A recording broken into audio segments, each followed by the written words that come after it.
তেও কিয় লাগে উকা তেও কিয় লাগে উকা।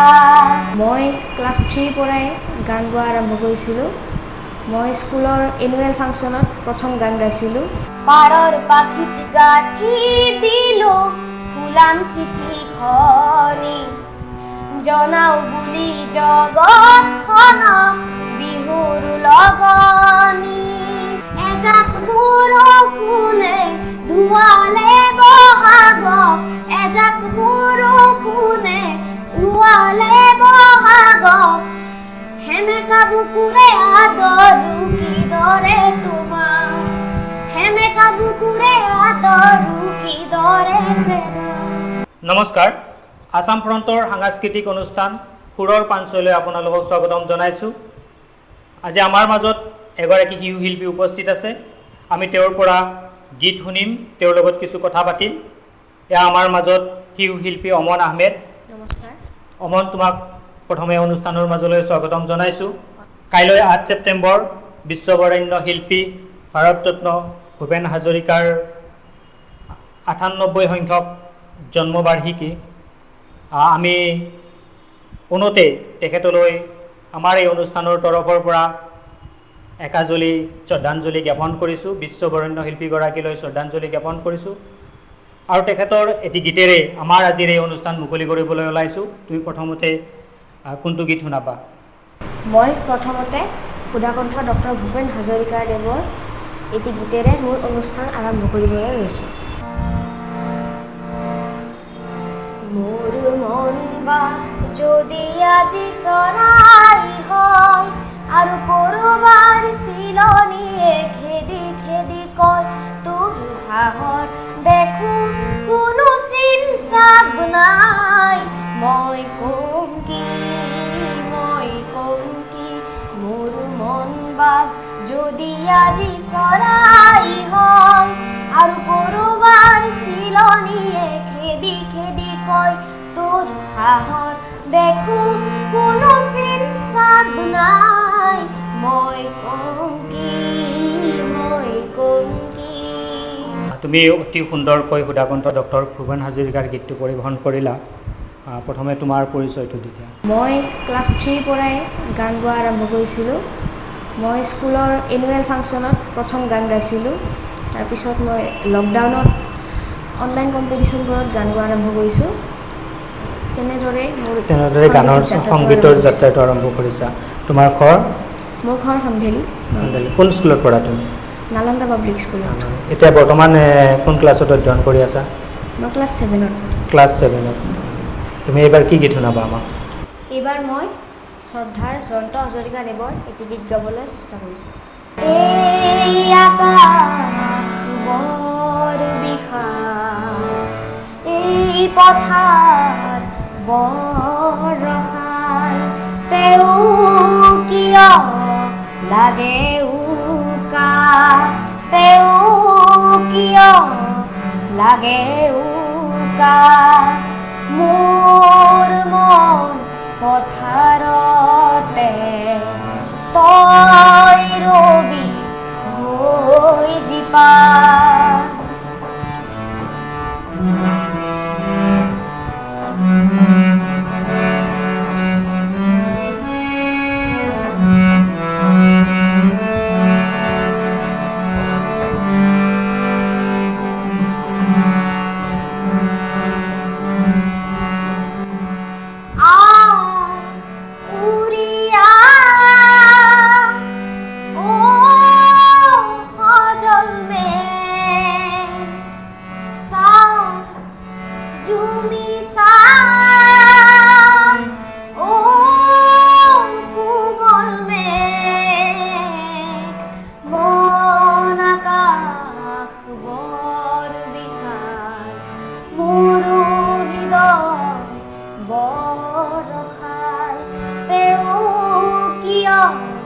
লাগে উকা, তেও কিয় লাগে উকা, তেও কিয় লাগে উকা। ধন্যবাদ। তুমি স্বনামধন্য শিল্পী জয়ন্ত হাজৰিকাদেৱৰ গীতটি অতি সুন্দৰকৈ পৰিৱেশন কৰিছা, ধন্যবাদ জ্ঞাপন কৰিছোঁ তোমাক। তুমি এই চিৰ সেউজ যিবোৰ গীত আছে, ভূপেন হাজৰিকা, জয়ন্ত হাজৰিকাকে ধৰি যিসমূহ চিৰ সেউজ গীত আছে, সেইসমূহৰ চৰ্চা বেছিকৈ কৰা নেকি, বা এইসমূহ গীত বেছি ভাল পোৱা নেকি তুমি? হয়, মই ভূপেন হাজৰিকাদেৱৰ গান বেছিকৈ ভাল পাওঁ আৰু জয়ন্ত হাজৰিকাদেৱৰো গান গাওঁ। আৰু কাৰ কাৰ গান ভাল পোৱা তুমি বেছিকৈ? আৰু মই খগেন মহন্তদেৱৰ গান ভাল পাওঁ, জুবিন গাৰ্গ ছাৰৰ গান ভাল জুবিন পাওঁ, গাৰ্গৰ গান ভাল পোৱা। আৰু বিশেষকৈ মই দিগন্ত ভাৰতী ছাৰে যিবোৰ গান লিখিছে, দিগন্ত ভাৰতী সেইবোৰ গান বেছিকৈ ভাল পোৱা। আৰু তুমি এই তোমাৰ যি সংগীতৰ যাত্ৰা, তুমি কোন ক্লাছৰ পৰা প্ৰথম মানে গীত গাইছিলা? ক্লাছ 3ৰ পৰা। তোমাক কোনে গান শিকাইছিল প্ৰথম? মোৰ প্ৰথম গুৰু মোৰ মা দেউতা, আৰু মা দেউতাই মোক গানৰ স্বৰগম শিকাইছিলে, গান শিকাইছিলে। আৰু এতিয়া মই মোৰ শ্ৰদ্ধাৰ গুৰু নিশা আচাৰ্য মেমৰ তাতে মই গান শিকি আছোঁ, সাংস্কৃতিক সংগীত শিকি আছোঁ মই। এইবাৰ কি শিকি আছা তুমি? সাংস্কৃতিক সংগীত। এইবাৰ কোনটো গীত শুনাবা আমাক? এইবাৰ মই খগেন মহন্তদেৱৰ এটি গীত গাবলৈ গৈছোঁ। ঠিক আছে। পাৰৰ পাখিত গাঁঠি দিলো ফুলাম চিঠিখনি, জনাও বুলি জগতখনক বিহুৰ লগনি। পাৰৰ পাখিত গাঁঠি দিলো ফুলাম চিঠিখনি, জনাও বুলি জগতখনক বিহুৰ লগনি। পাৰৰ পাখিত গাঁঠি দিলো ফুলাম চিঠিখনি, জনাও বুলি জগতখনক বিহুৰ লগনি।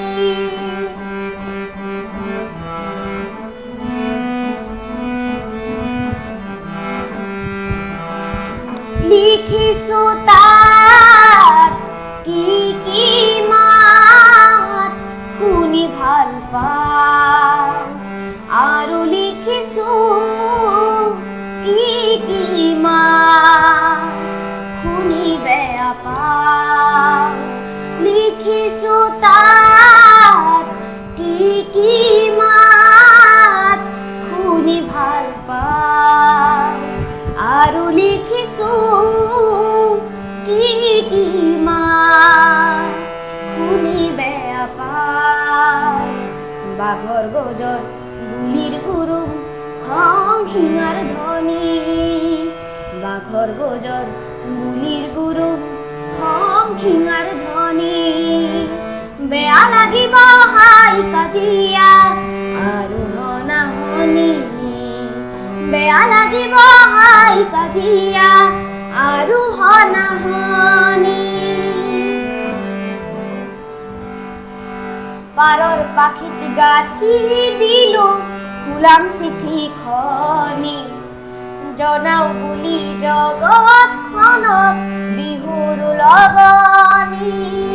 জনাও বুলি জগতখনক বিহুৰ লগনি, বিহুৰ লগনি, বিহুৰ লগনি।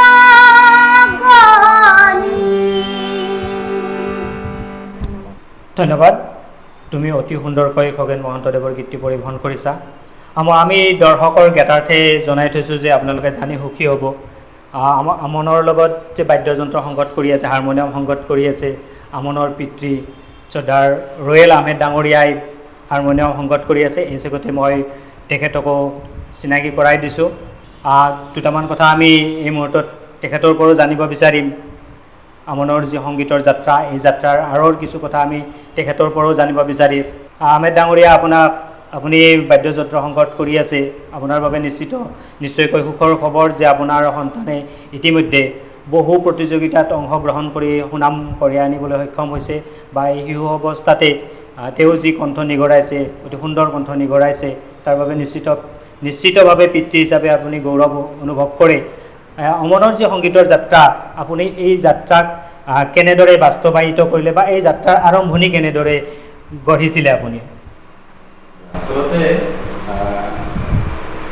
এই গোটেই বিষয়টো আহি পৰে তাৰমানে মই নিজেও এইটো লাইনত জড়িত হৈ আছোঁ। মোৰ প্ৰায় এইটো লাইনত মানে মই নিজে কীবৰ্ড বজাওঁ মঞ্চত শিল্পীৰ লগত, কণ্ঠ শিল্পীৰ লগত। মোৰ প্ৰায় 26 বছৰ হৈ গ'ল এইটো লাইনত মোৰ। গতিকে ইয়াৰ যে জন্ম হৈছিলে, এই জন্মৰ পৰাই সি আচলতে মোক পাইছে। মই কীবৰ্ডখন বজাই থকা সি দেখা পায়, মই যেতিয়া গীতবোৰ শুনো, যেতিয়া মই গীতবোৰৰ মিউজিকবিলাক উলিয়াব লগা হয়, তেতিয়া গীতবিলাক শুনো, তেতিয়া সিও মই চাই থাকে, শুনি থাকে এইবিলাক গীতবিলাক। তেনেকেই হয়তো তাৰ এটা মনত সোমাই গ'ল, এই গীতৰ প্ৰতি এটা আকৌ তাৰ এটা মানে ভাৱ এটা সোমাই গ'ল। আৰু দ্বিতীয়তে মই যদি কওঁ যে মোতকৈও বেছি আচলতে মানে ইয়াৰ মাকৰ ফালৰ পৰা তাৰ যিটো মানে গীতৰ যিটো চৰ্চা আজি মানে এতিয়ালৈকে অব্যাহত আছে, সেইটো মোতকৈ আচলতে মাকৰহে বেছি প্ৰাধান্য থকা বুলি মই ভাবোঁ। কাৰণ কি হয় যে মই আচলতে ইনষ্ট্ৰুমেণ্ট বজাওঁ, মানে মই কীবৰ্ড বজাওঁ, মোৰ ভকেলটো তেনেকৈ নাহে, কিন্তু ইয়াৰ মাক আচলতে বি নিউজ হয়। গতিকে গোটেই ভকেলটো যিটো প্ৰাথমিক যিটো শিক্ষা লাগে এজন গায়ক বা গায়িকাৰ কাৰণে সৰুকালৰ পৰা, সেইটো মাকৰ পৰাই পাইছে আচলতে। গতিকে ঠিক তেনেকৈ মোৰ পৰা মাকৰ পৰা, ইয়াৰ লগতে আমাৰ ঘৰখনৰো এটা সংগীতৰ পৰিৱেশ আছে। মোৰ ডাঙৰ দাদা আচলতে এই গীতৰ লগতে জড়িত। এটা সময়ত ভাল গীত গাইছিল, এতিয়া এৰি দিছিল গীত গোৱাটো আৰু। তাৰোপৰি ইয়াৰ ককা আইতা মানে মোৰ মা দেউতা গানৰ প্ৰতি আগৰ পৰাই মানে কেনেকুৱা যে আমি যদি কিবা এটা মানে বিচাৰোঁ গানৰ ক্ষেত্ৰতে হওক, মেইনলি গানৰ ক্ষেত্ৰতে হওক, কেতিয়া বাধাৰে নাছিলে। আমাৰ দাদাৰ গীত যেতিয়া গাইছিলে তেতিয়া কেতিয়া বাধাৰে নাছিলে, বা মই যেতিয়া কিবা আঁতৰত লৈছিলোঁ বাধাৰে নাছিলে, বোলে তাত এনেকৈ ভাল পাইছে আগতে গৈ থাকিলে। তেনেকৈ আমি পৰিৱেশ পাইছিলোঁ আগৰ পৰা। গতিকে সেই পৰিৱেশটো ইও পাইছে সৰুৰ পৰা। আৰু বিশেষকৈ ইয়াৰ যিটো সংগীতৰ যাত্ৰা, সেইটো একচুৱেলি মই যদি কওঁ ঠিক লকডাউনৰ এই যিটো সময়, এই যিটো স্কুলবিলাক বন্ধ হৈ গ'ল, মানে এইখিনি সময়তে তাৰ সংগীতৰ যাত্ৰাটো সম্পূৰ্ণ আগবাঢ়ি গ'ল। বিশেষকৈ অনলাইন যিটো কম্পিটিশ্যন হৈছিলে, ভূপেন হাজৰিকা দেৱৰ বা ভৱেন মহন্তৰ এনেকৈ যিবিলাক অনলাইন কম্পিটিশ্যন হৈছিলে বা আধুনিক গানৰ, তাতে তাক আমি গোৱাইছিলোঁ। আৰু তেতিয়াৰ পৰাই সি এনেকৈ সংগীতৰ মাজত সোমাই গ'ল। এনেকৈ এতিয়া অভ্যাসটো ৰাখিছোঁ বাৰু, চাওঁ পিছলৈ কি হয়, এতিয়াতো ক'ব নোৱাৰোঁ। তাক নি আছোঁ এতিয়ালৈকে, যিখিনি পাৰোঁ আমাৰ ঘৰৰ পৰা তাক আগবঢ়াই নিছোঁ আমি। ধন্যবাদ আহমেদ ডাঙৰীয়া, আপোনাক ধন্যবাদ জ্ঞাপন কৰিছোঁ। আচলতে হয়, যিকোনো ক্ষেত্ৰতে ঘৰখনেই প্ৰথম পাঠশালা, প্ৰথম শিক্ষাদান ঘৰৰ পৰা আৰম্ভ হয়। মন তোমাৰ ক্ষেত্ৰতো তোমাৰ পিতৃ মাতৃয়ে তোমাক যথেষ্ট সহায় কৰিছে। মাতৃয়েও তোমাৰ গীত গাই চাগে ন? গাইছিল আগতে গাইছিলে। তোমাৰ মাতৃয়ে গীতৰ ক্ষেত্ৰত যথেষ্ট সহায় কৰে। কি আছিল তোমাৰ মাতৃৰ নাম কি? ৰূপালী আহমেদ। ৰূপালী আহমেদ। এইবাৰ কি গীত শুনাবা তুমি আমাক? এইবাৰ মই শ্ৰদ্ধা দিগন্ত ভাৰতী ছাৰৰ এটি গীত গাব গৈছোঁ। দিগন্ত ভাৰতীয়ে লিখা আৰু সুৰ কৰা গীত, ঠিক আছে। খুপি খুপি ওলালো পদূলি মূৰত, জুমি জুমি দেখিলো চেনাই কুদূৰত। খুপি খুপি ওলালো পদূলি মূৰত, জুমি জুমি দেখিলো চেনাই কুদূৰত। এজাক বৰষুণে ধুৱালে বহাগক, এজাক বৰষুণে ধুৱালে বহাগক। সেমেকা বুকুৰে আদৰো কিদৰে তোমাক, সেমেকা বুকুৰে আদৰো কিদৰে চেনা। খুপি খুপি ওলালো পদূলি মূৰত, জুমি জুমি দেখিলো চেনাই কুদূৰত।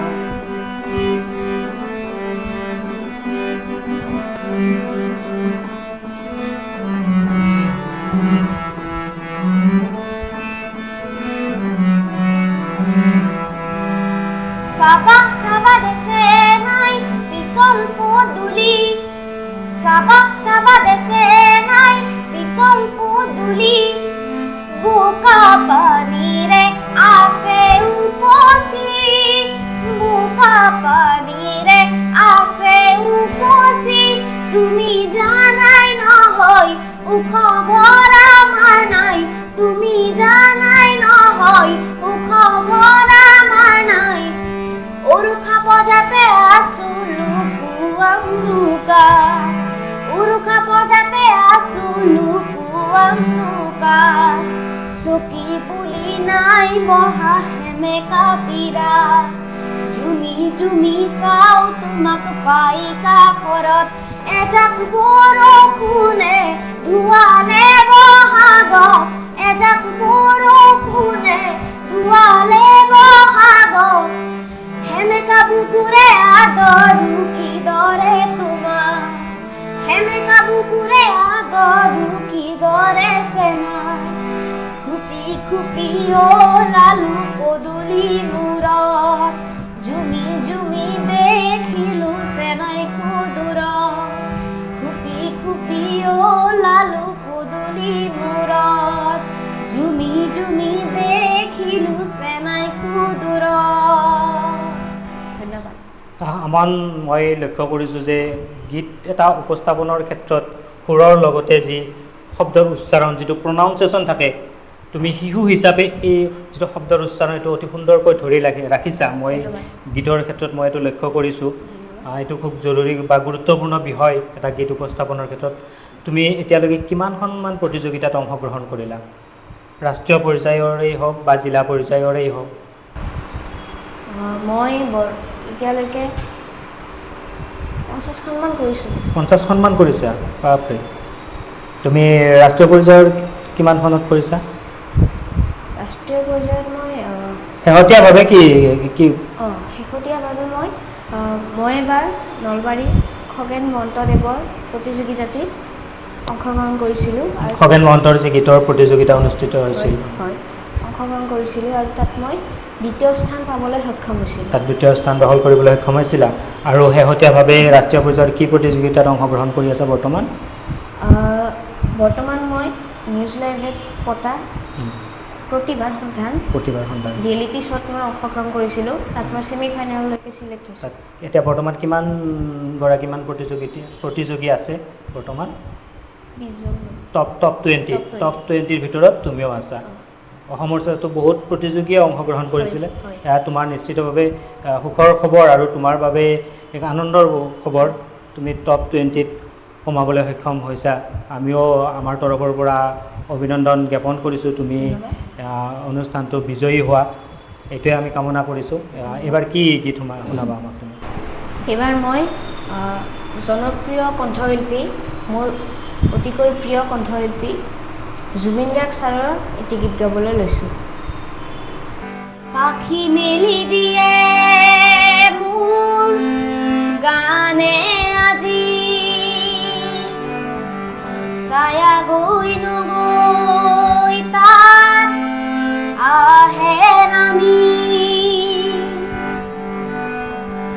হালধীয়া ৰং কিনো বাখৰুৱা প্ৰাণ কিনো বসন্ত নিবিনয়ন বুজাব খুজি প্ৰশান্ত সাগৰ সমান মৰম বিচাৰি পাখি মেলি দিয়ে মোৰ গানে আজি।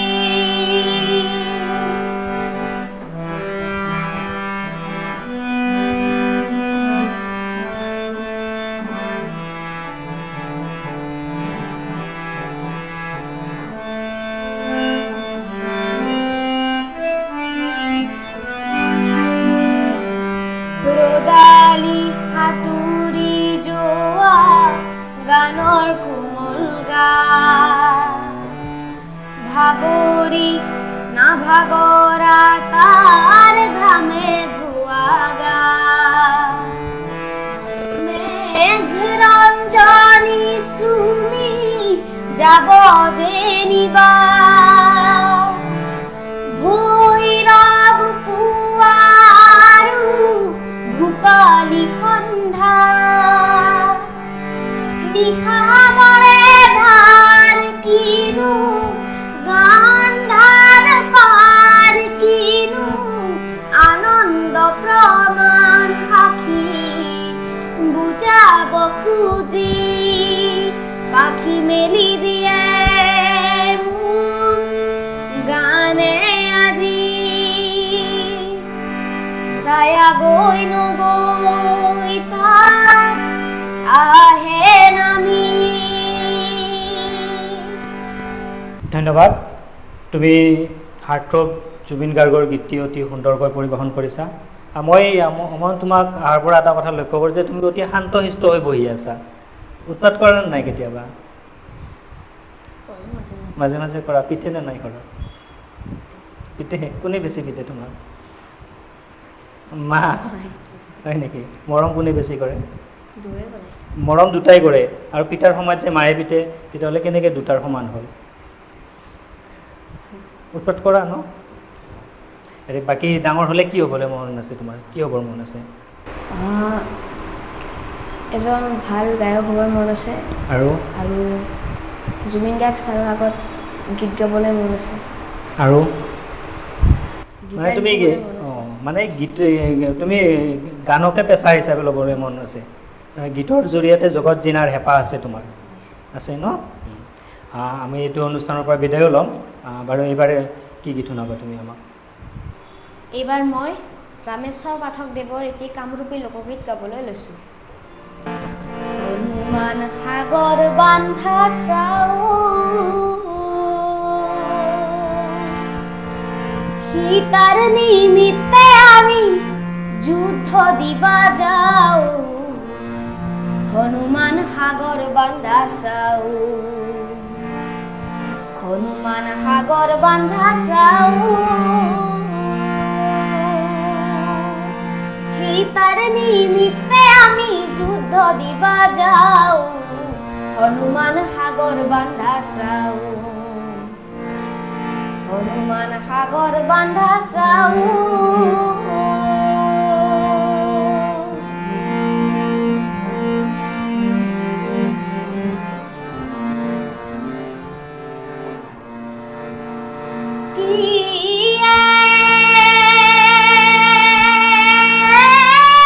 অহংকাৰী সাগৰে কৈ নিদুৰি মাতা,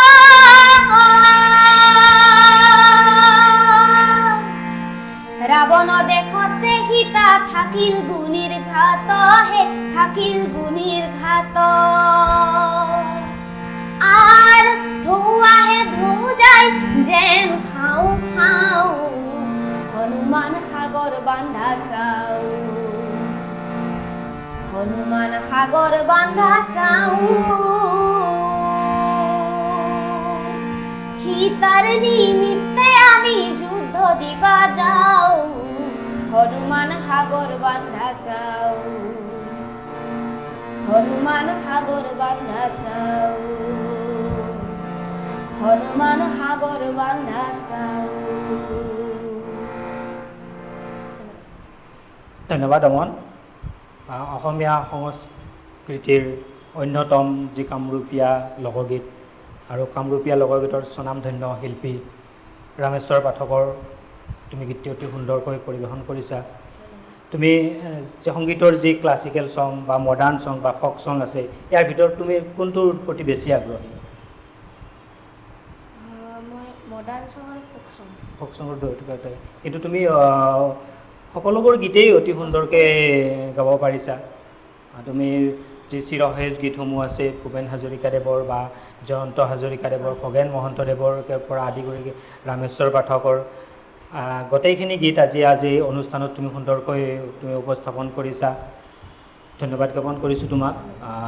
আজি তুমি জানা যে কাইলৈ 8 ছেপ্টেম্বৰ বিশ্ববৰেণ্য শিল্পী ভূপেন হাজৰিকাৰ 98 সংখ্যক জন্মবাৰ্ষিকী। আমি অনুষ্ঠানৰ আৰম্ভণিতেও কৈছিলোঁ। গতিকে আৰু এই জন্মবাৰ্ষিকীৰ প্ৰতি শ্ৰদ্ধাঞ্জলি জনাই আমি আকৌ ভূপেন হাজৰিকাদেৱৰ এটি গীতেৰে আজিৰ এই অনুষ্ঠানৰ পৰা বিদায় ল'ব বিচাৰিম। গতিকে তুমি কি গীত শুনাবা ভূপেন হাজৰিকাদেৱৰ এইবাৰ? হয়, মই এইবাৰ এটি দেশপ্ৰেমমূলক গীত গাবলৈ লৈছোঁ ভূপেন হাজৰিকাদেৱৰ। ঠিক আছে, কোৱা। তেজ দিলা প্ৰাণ দিলা ত্যাগ দিলা ডেকা বন্ধু, কোনো আহিবা আহি যুঁজিবা যুঁজি জিকিবাই ডেকা বন্ধু, তেজ দিলা প্ৰাণ দিলা ত্যাগ দিলা ডেকা বন্ধু, কোনো আহিবা আহি যুঁজিবা যুঁজি জিকিবাই ডেকা বন্ধু।